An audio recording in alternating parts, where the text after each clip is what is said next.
Cafe workshop பண்ணிருந்தவரு. 50 லேக்ஸ் போட்டு ஆரம்பிச்சிருந்த கஃபே, வித்தின் 1 ஹவர்லயே கிட்சன்லாம் ஃபயர் ஆயிடுச்சு அப்படின்ற மாரி எக்ஸ்பீரியன்ஸ ஷேர் பண்ணியிருந்தாரு. இந்த வீடியோல நீங்க பார்த்துட்டு இருக்க கஃபே நம்ம கைடன்ஸ்ல ரெடி ஆயிட்டு இருக்கு. ஸோ அந்த ஃபயர் ஆக்சிடென்ட் எதனால நடந்தது? அதுக்கான காரணம் என்ன? அதற்கான சொல்யூஷன் என்ன?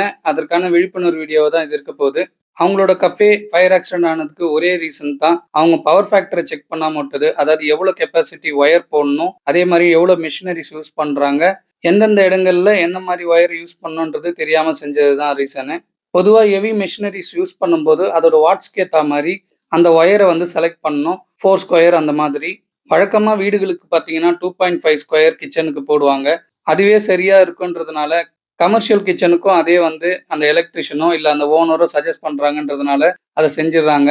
இது ரொம்ப பிளண்டரான மிஸ்டேக் ஆயிடும். 2வது சேஃப்டில பெரிய ப்ராப்ளத்த உண்டு பண்ணிடும். ஒரு சில சமயங்கள்ல எலக்ட்ரிஷியன் இந்த மாரி விஷயங்கள சொன்னா கூட, புதுசா ஓப்பன் பண்ற கஃபே ஓனர் செலவு இழுத்து விடுறாரோன்னு சொல்லிட்டு இத வந்து நெக்லெக்ட் பண்ணிடுறாங்க. இதன் விளைவா தான் இந்த மாரி ஆக்சிடென்ட்லாம் நடக்குது. என்னோட சஜஷன் துறை சார்ந்தவங்க கிட்ட அட்வைஸ் எடுத்துட்டு பண்றது நல்லது.